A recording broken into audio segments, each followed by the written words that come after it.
So this time we're going to take a look at Star Trek Attack Wing, the miniatures game in the Star Trek franchise, made by Wizkids and licensing the flight path system from Fantasy Flight, predominantly seen in the X-Wing miniatures game. So let's have a look and see what's in the box. So the box contains a rulebook, a quick start guide. Both of these are essentially like what you'd get in the X-Wing game if you've got that. And you get the captain cards and the ship cards, the appropriate movement templates. These are slightly different from the X-Wing one, so if you have the X-Wing game, don't mix these up. Objective tokens, which double as either a space station or an asteroid and other such space-based debris.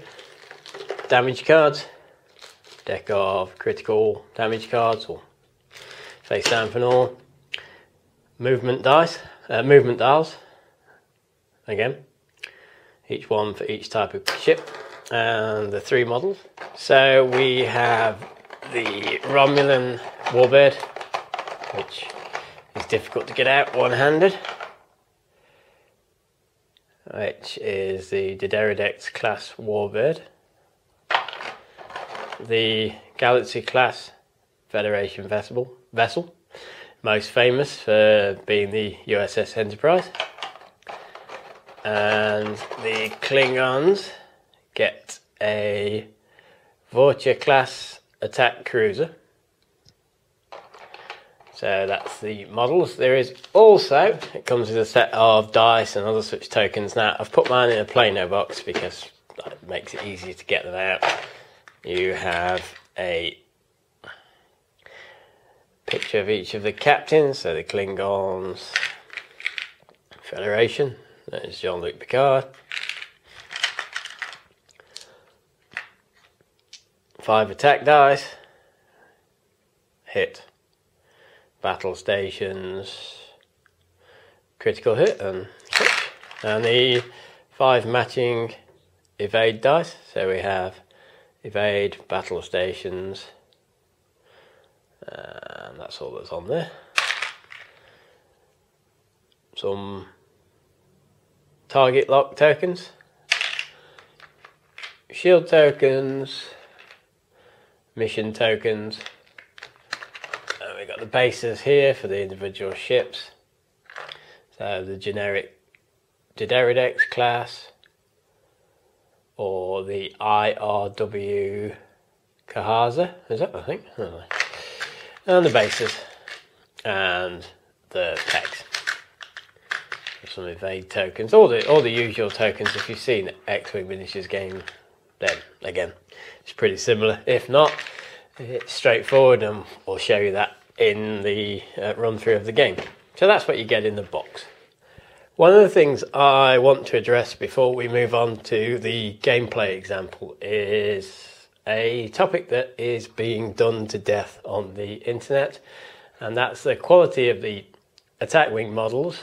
That's the Enterprise here, it comes into focus, versus the quality of Star Wars X-Wings miniatures. Here we have Darth Vader's TIE Advanced. Now, this TIE Advanced is quite a detailed model. The camera might not pick it all up, especially if I drop it.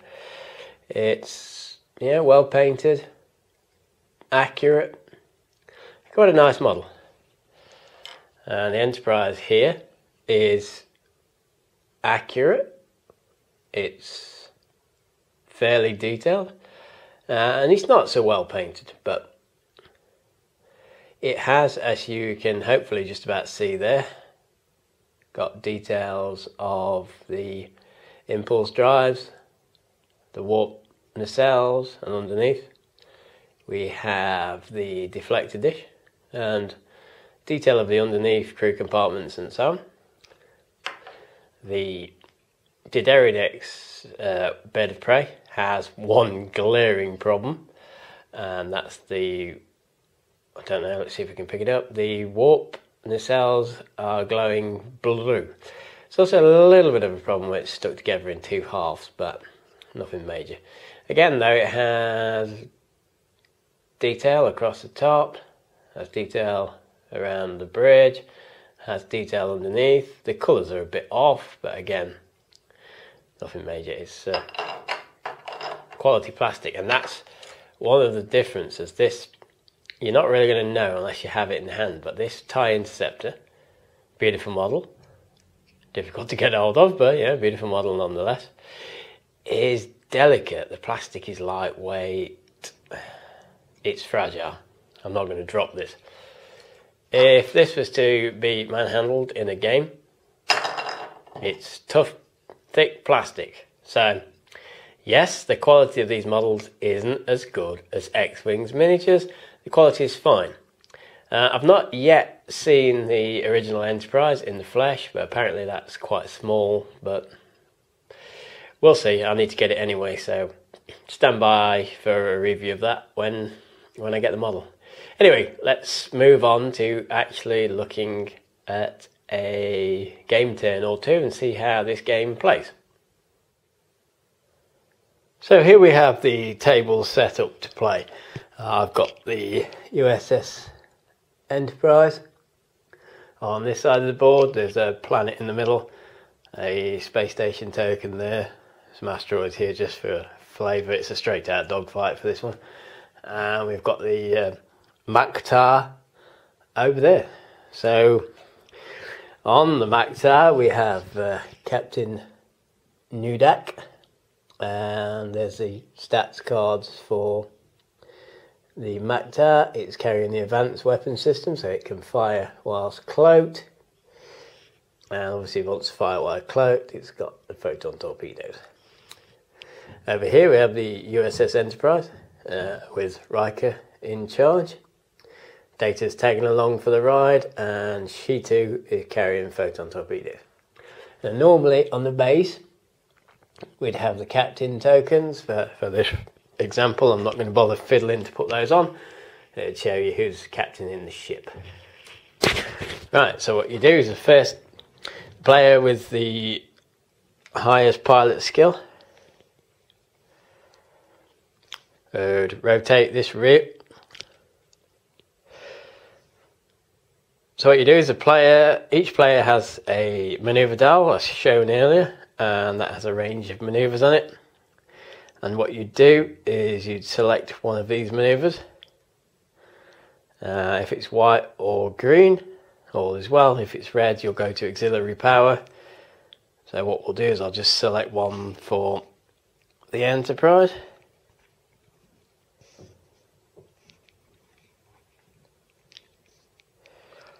So that's face down, and then you do the same for the Vulture class. The enemy will pick those, or whoever. So, and it goes in pilot skill order in reverse, in moving. So Nukdak is a 5, and Riker, obviously Riker being much better than the old Klingon, is a 6. So the Klingon would position his chosen manoeuvre here, like this. Pick it up, move it to the end, and then once you've moved it, they get to do an action. So the Klingon is going to start to cloak.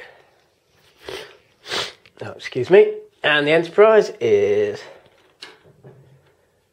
going to find the right manoeuvre tile, is going to rush forward here.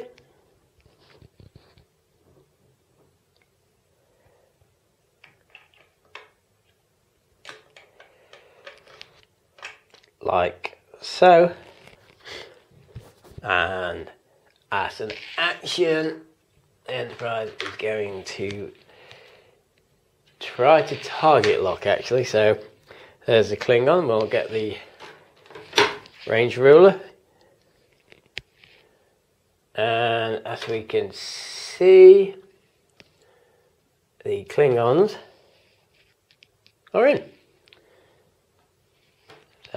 Riker being Riker, is managed to get a successful target lock. We put a token down to indicate that. And now it comes to shooting. And they're both out of their primary fire arcs. If we look at the base here, you can see a 45°. The Enterprise has one at the back, dotted, for firing photon torpedoes. And one at the front, there, yep. Now if we do a 45 degrees from the Enterprise, as you can see, nothing. Same with the Klingons. The Enterprise can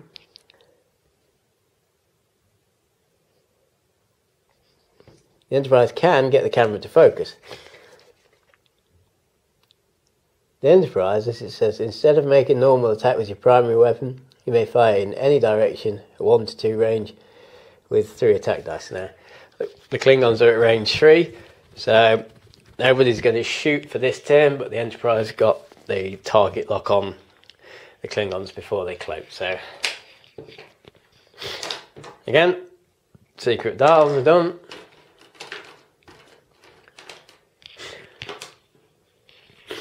This time the Enterprise does a red manoeuvre. I should have moved the Klingon ship first, but for this purpose it doesn't matter. That's something you have to get used to there.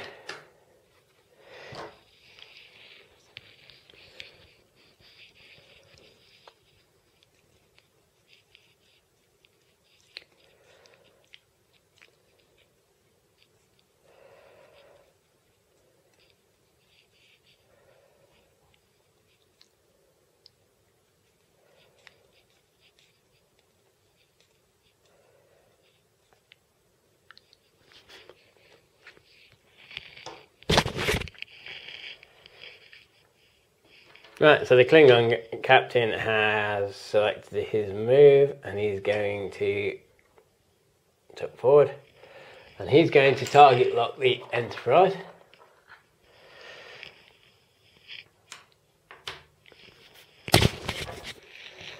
And so the Enterprise, as I said, didn't get an action. It will get a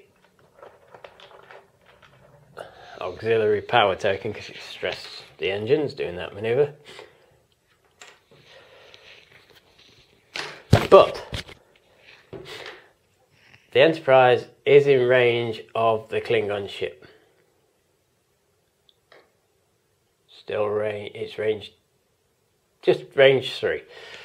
So the Enterprise will take her attack value listed here and on the base there of 4. So we roll 4 dice. And Captain Riker is obviously too busy with the ladies because he's got all the blanks and 1 battle stations. If we'd taken the battle stations, we could change that to a hit, but we haven't.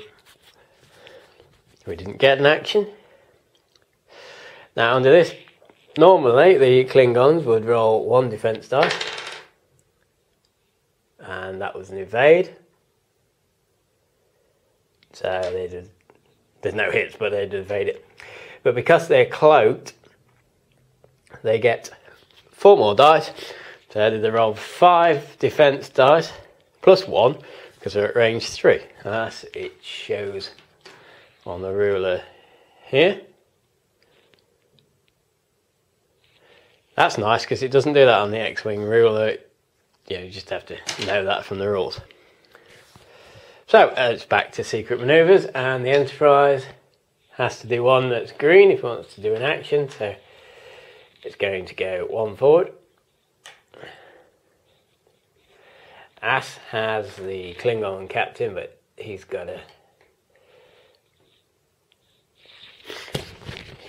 to do a sensor echo as his action, which lets him move 1 or 2 to the side. He's would have done this before the Enterprise moved, so he's going to be assuming that the Enterprise is coming for him and he's sliding out there. And then the Enterprise, Riker, flops forward, and now shooting is pilot order first. So Riker being 6 versus Nudak at 5 means Riker's going to shoot first.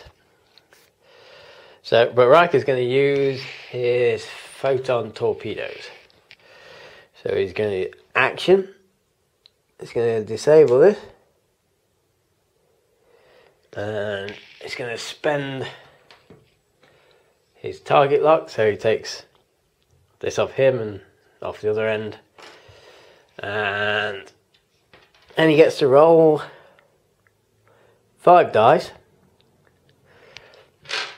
And he can convert 1 battle station's result into a critical. So here we go.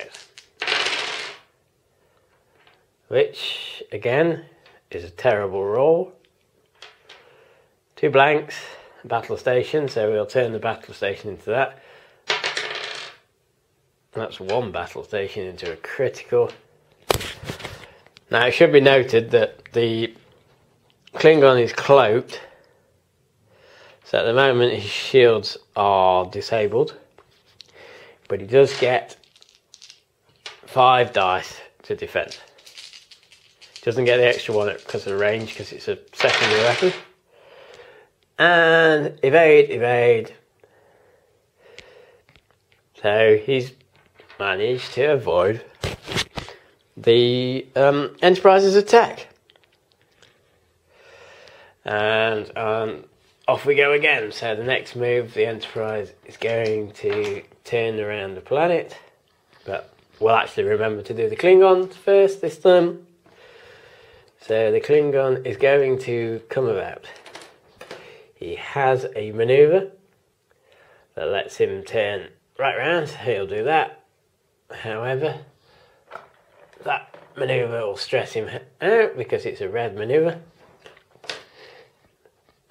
Enterprise moves, and the Enterprise is going to do an evade. And Klingon can't use his photon torpedoes this turn. Excuse me, because he's can't do an action because he's got red. The Enterprise is going to spend her action to reload the photon torpedoes. And now they're going to shoot. And this is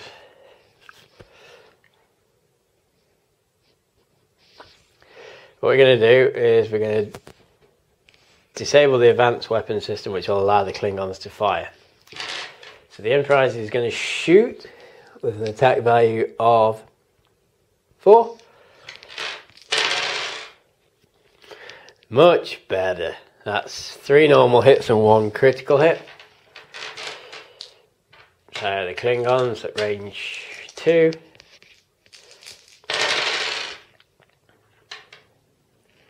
gets 1 evade. Just 1 evade.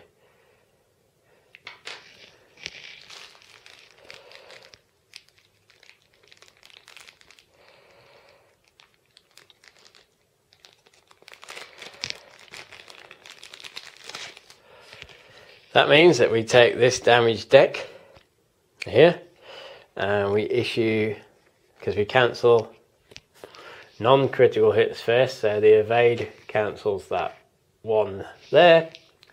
So we've got 2 normal hits.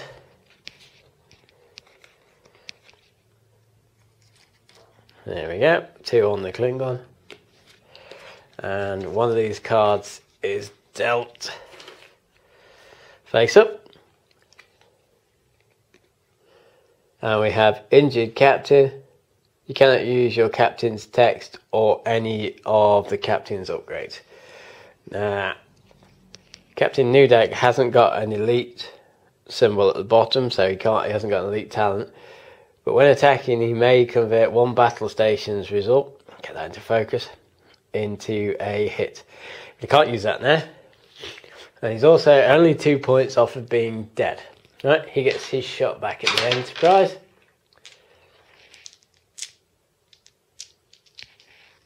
He has 5 dice, because Klingons are known for attacking. 4 hits. Now the Enterprise hasn't got cloak and didn't take any evade action or anything like that. So it rolls 1 defense dice. And gets nothing. So as you can see, 5 hits from the Klingon. Removes all these shields.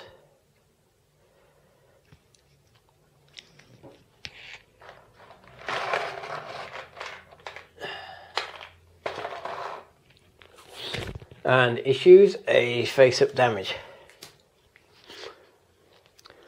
Now that would continue until one of them's destroyed, or both are destroyed, or you meet the mission requirements. For example, one of the missions might be beam your captain down to this planet, which is two-sided, to do some research, find some artifacts, and so on. Anyway, that's a sample round of the game. Let's see what